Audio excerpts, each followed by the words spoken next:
travailler 6 jours et le 7e jour c'est le repos, c'est le jour béni, c'est le jour mis à part, et c'est le jour commémorable à l'œuvre de Dieu. Ni betu alako ni ye kanti ye kanyeshi alama ikanga baraka kili woro kono kili wulublana ka ilafia ka odombla ka matiki.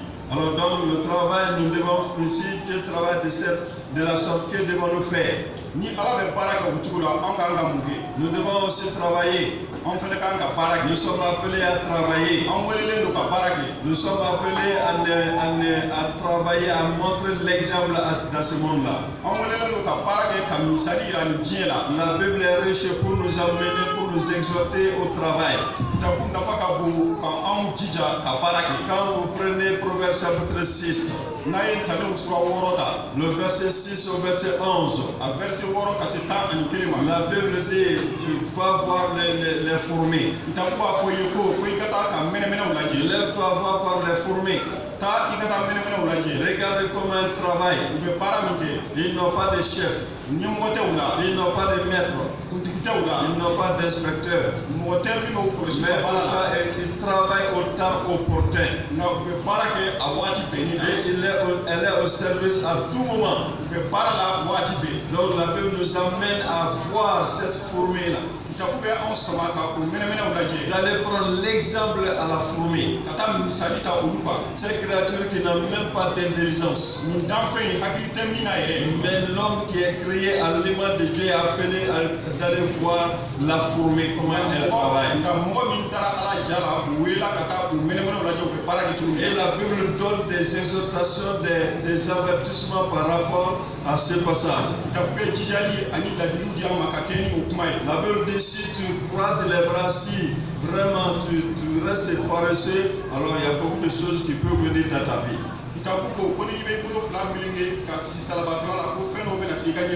Premièrement, le paresseux ouvre la porte à la malédiction. Alors parce que la Bible dit maudit soit celui qui néglige l'œuvre de Dieu. Alors celui qui ne travaille pas, il appelle la famine, il appelle la disette, il appelle la pauvreté dans sa famille. Donc toute personne qui se trouve dans l'église qui ne travaille pas, alors il est une porte de malédiction pour la famille. Il amène même la pauvreté dans la famille. Alors donc chacun doit travailler. La Bible dit nous devons travailler, nous nourrir à la sueur de nos fronts. Alors donc ça c'est très important pour nous. Si tu veux aller voir les fourmis pour t'inspirer, ce serait mieux.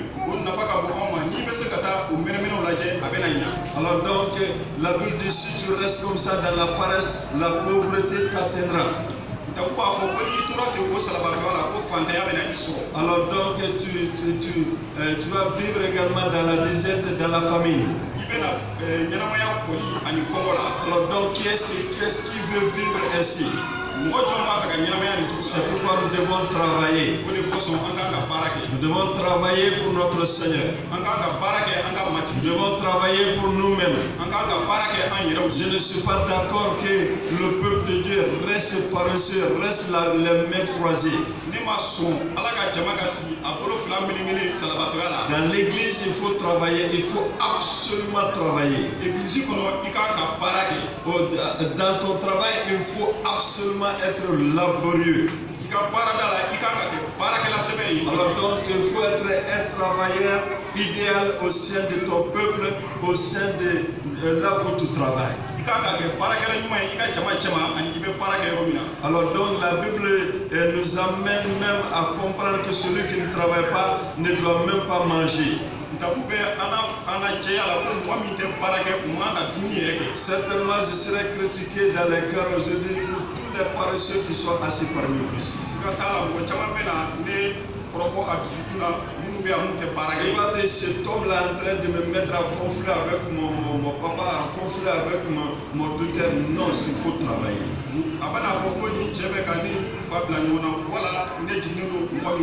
La Bible dit celui qui ne travaille pas ne doit même pas manger. Alors donc nous devons travailler dans notre domaine, travailler au sein de l'église. Alors dans 2 Thessaloniciens chapitre 3 verset 8 à 12, nous exhorte vraiment à bien travailler pour notre survie.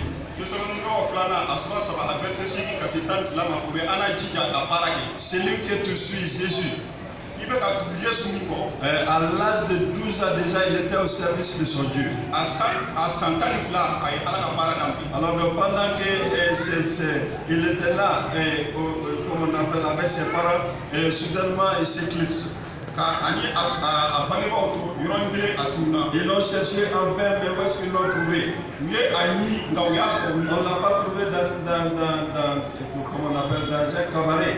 Ils ne l'ont pas trouvé quelque part dans une soirée dansante. Mais on l'a trouvé dans l'église. On l'a trouvé dans la maison de Dieu. Alors donc ce n'est pas dit pourquoi tu nous fatigues comme ça. Et il a dit quelque chose qui est très important. Il faut que je m'occupe des affaires de mon père. Il faut que je m'occupe des affaires de mon père. Le ministère est l'ensemble des affaires de Dieu.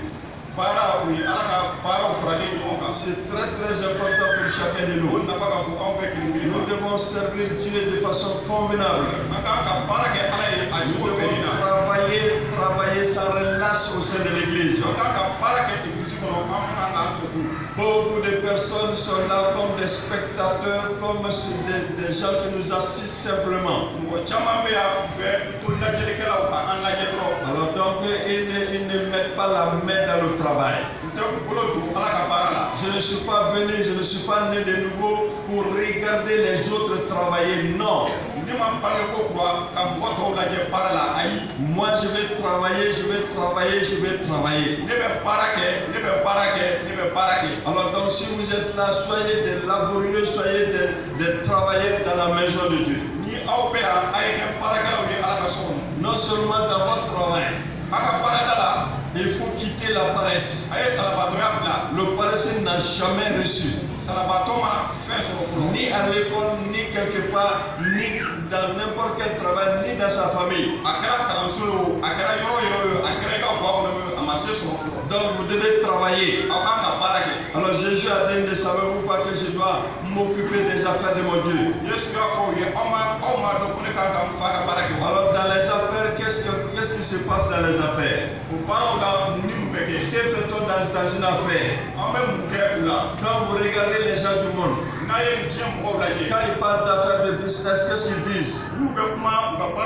C'est une question d'investissement et de profit. Et c'est gagnant aussi. Alors c'est très important. Quand Jésus parle comme ça, il ne parle pas au hasard. Alors la Bible dit, celui qui sème peu, récolte peu.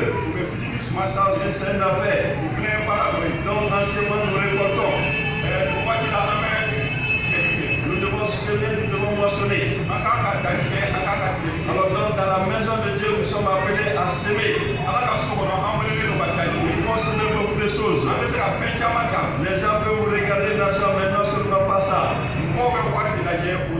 Nous sommes appelés à semer beaucoup de choses. Alors donc ça c'est l'affaire de Dieu. Alors c'est très très important pour comprendre la pensée de Jésus. Tu peux lire Marc chapitre 10, le verset 28 au verset 31. Où Pierre va poser une question pour éveiller ton esprit. Il dit, Jésus, nous avons tout quitté pour te suivre. Quel serait notre sort? Qu'allons-nous recevoir après? Jésus va le répondre. Mais tout ce que vous quittez à cause de mon nom, à cause de l'évangile, vous verrez le centuple. Réfléchis maintenant. Montre-moi une seule affaire dans ce monde-là où vous avez le centuple. Montre-moi cela. Toi qui as enseigné là, toi qui as étudié beaucoup là. Montre-moi une seule affaire dans ce monde où tu peux trouver le centre. Dans ce monde et dans l'au-delà. Il n'y en a pas. Donc, travailler pour Dieu, ça nous ouvre les horizons. Ça nous ouvre les bénédictions. Et donc, Dieu va nous bénir au centuple. Il est le seul dans les affaires où on peut gagner 100%. Nullement avec quelqu'un d'autre ou dans une société, tu ne peux pas gagner 100%. Tu vas travailler, tu vas donner, lui va donner, vous recevez, c'est gagnant-gagnant. Mais avec Dieu, c'est 100%. Alors donc c'est très important. Plusieurs parties des Écritures nous parlent de ces gens-là.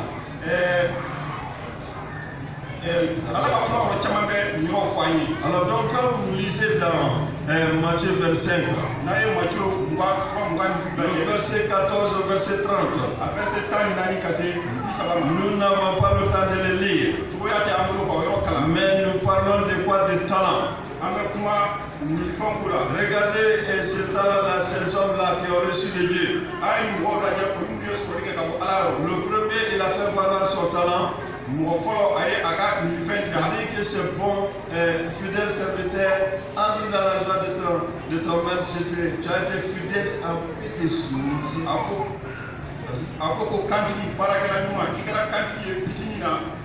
Tu as été fidèle en petites choses. Je te confierai beaucoup. Voyez, c'est très important. Petites choses. Ça c'est le centre. C'est très important. Alors dans la maison de Dieu, faites valoir vos dons. Faites valoir vos capacités. Faites valoir vos talents. Faites fidèle à peu de choses. Je te confierai beaucoup.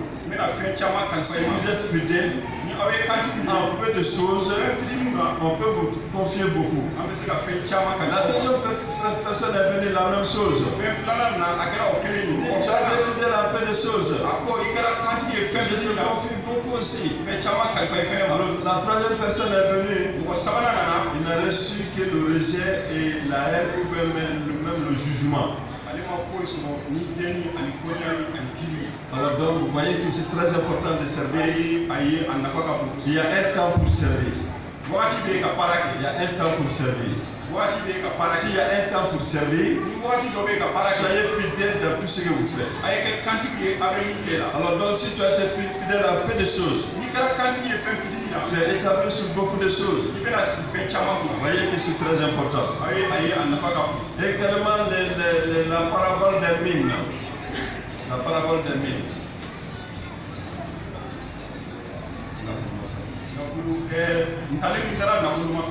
Alors donc c'est très important. Alors donc il a dit qu'un homme de forte naissance, c'est très important, j'aime ce passage. Un homme de forte naissance. Il est prêt à aller dans un pays lointain pour être investi et revenir. Être investi d'autorité comme la parole de Dieu le dit. Et il va revenir. En allant, il a donné des mines à ses serviteurs. Alors donc ces gens-là ont commencé à bien travailler. Alors donc quand il est revenu, on a fait le compte rendu. Quand ils ont fait le compte rendu, la première personne est venue. Elle a dit, bon, tu m'as donné, la mine que tu m'as donnée, j'ai pu avoir 5 ans. Écoutez très bien. C'est très bien, il a dit, j'ai trouvé 10. Je vais dire comme ça. C'est comme ça. Il dit, j'ai établi sur 10 billes. Sur 10 billes.